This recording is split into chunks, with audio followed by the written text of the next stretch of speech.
شعور کی ایک اور کرن کے ساتھ میں ہوں چودھری محسن عابدی۔ ناظرین، جب حضرت امام حسن رضی اللہ تعالیٰ عنہ نے مسلمانوں کے درمیان اختلافات کو ختم کروانے کے لیے ایک کامیاب سعی کی اور ان اختلافات کو اپنی دانش مندی اور اختیارات کی قربانی دے کر معاملہ فہمی کے ساتھ بہتر کروایا، تو اس وقت اہل ایران نے، وہاں کے بادشاہ نے اور وہاں کے وزراء نے آپ علیہ الصلوۃ والسلام کو دعوت دی کہ ہمارے علاقے میں تشریف لائیں۔ حضرت امام حسن رضی اللہ تعالیٰ عنہ نے یہ دعوت قبول فرمائی اور پورے علاقے میں یہ دھوم مچ گئی، کیونکہ وہاں پہ حضرت علی کرم اللہ وجہہ کے چاہنے والے پہلے بھی بہت زیادہ تھے اور کہ ان کے صاحبزادے تشریف لا رہے ہیں۔ ہر شخص کی خواہش تھی، ہر عاشق کی تمنا تھی کہ کچھ نہ کچھ ان کی بارگاہ میں تحفہ ضرور پیش کیا جائے۔ اسی وقت میں وہاں پہ ایک موچی تھا اور وہ بہت غریب تھا۔ جب اسے پتہ لگا کہ امام حسن رضی اللہ تعالیٰ عنہ تشریف لا رہے ہیں، تو اس نے بھی سوچا کہ ان کی بارگاہ میں کوئی تحفہ، کوئی گفٹ ضرور پیش کرنا چاہیے۔ غربت کی انتہا تھی، رونے لگا، اللہ کی بارگاہ میں دعا کر رہا ہے، یا اللہ میرے پاس تو کوئی ریسورسز بھی نہیں، کوئی ایسی چیز نہیں جو میں ان کی بارگاہ میں پیش کر سکتا ہوں۔ روتا روتا گھر آیا، اپنی بیوی کو سارا ماجرا بتایا کہ حضرت امام حسن رضی اللہ تعالیٰ عنہ تشریف لا رہے ہیں اور میری چاہت ہے کہ ان کو گفٹ دیا جائے، لیکن پاس اتنے ریسورسز نہیں ہیں۔ وہ بھی رونے لگیں اور ساتھ ہی اس کے ذہن میں خیال آیا کہ کیوں نہ ہم اپنی محنت کے ساتھ ایک خوبصورت دلائل پاک بنائیں اور ان کی بارگاہ میں پیش کریں۔ پوری رات اس موچی نے، اس کی بیوی نے مل کے دلائل پاک بنایا۔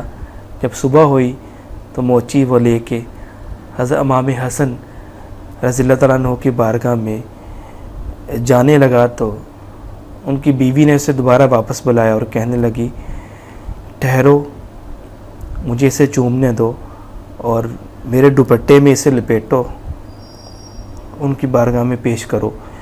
جب وہ نرن پاک لے کے، وہ جوتا لے کے حضرت امام حسن رضی اللہ تعالیٰ عنہ کی بارگاہ میں پہنچا، تو وہاں پہ جم غفیر تھا، بہت لوگ موجود تھے۔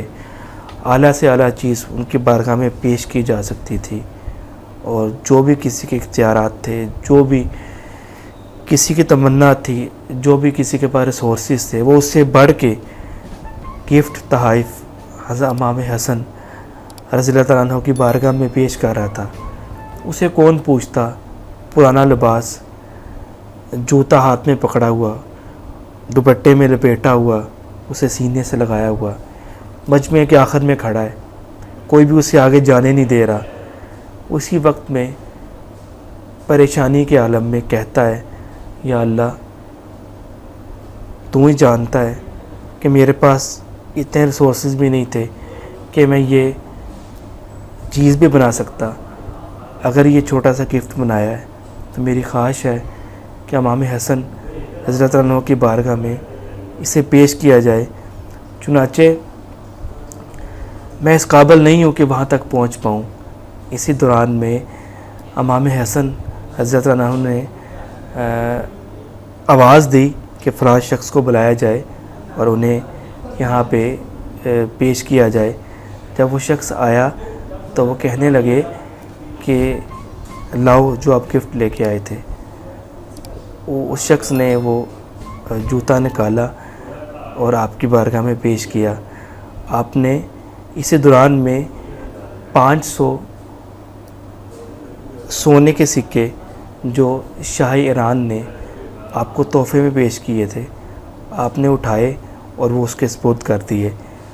اس نے کہا، حضور یہ تو 2 سکے میری پوری زندگی کے لیے کافی ہیں، میں نے یہ سکے کیا کرنے ہیں؟ آپ نے فرمایا، نہیں، یہ تمہارا تحفہ ہے۔ اس نے وہ سکے قبول کیے، جانے لگا تو آپ نے اسے دوبارہ بلایا اور کہنے لگے، یہ سکے تو شاہ ایران نے دیے تھے جو میں نے آپ کی بارگاہ میں پیش کیے، میں نے خود کیا آپ کو دیا۔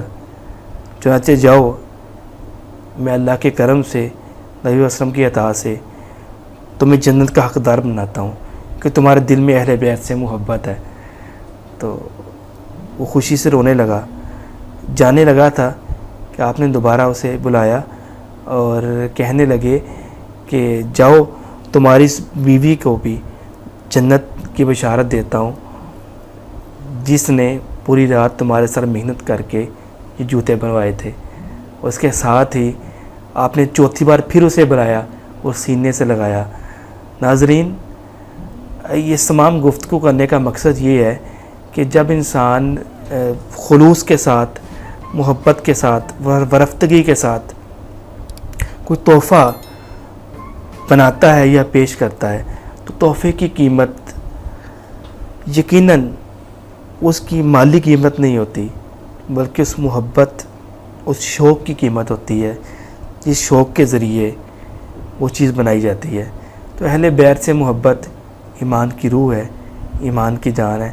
جب انسان محبت کے ساتھ، برفتگی کے ساتھ اس بارگاہ میں کوئی چیز پیش کرتا ہے تو یقیناً وہ اسے قبول بھی کرتے ہیں اور اسے اپنی بارگاہ میں اپنی جناب سے اپنے مطابق اس کا اجر، اس کا ثواب اور اس کا تحفہ بھی عنایت کرتے ہیں۔ امید ہے آج کی گفتگو آپ کو پسند آئی ہوگی۔ عقیدت ہی، محبت ہی ایمان کی بھی روح ہے اور مسلمان کی اعمال کی جان بھی ہے۔ اس گفتگو کو آگے شیئر کریں تاکہ یہ پیغام آگے پہنچے اور ہماری زندگی بہتر ہونے میں اس سے مدد حاصل کی جا سکے۔ چودھری محسن عابدی کو اجازت دیجیے۔ اللہ تعالی ہم سب کو اہل بیت کی محبت عطا فرمائے۔ اللہ حافظ۔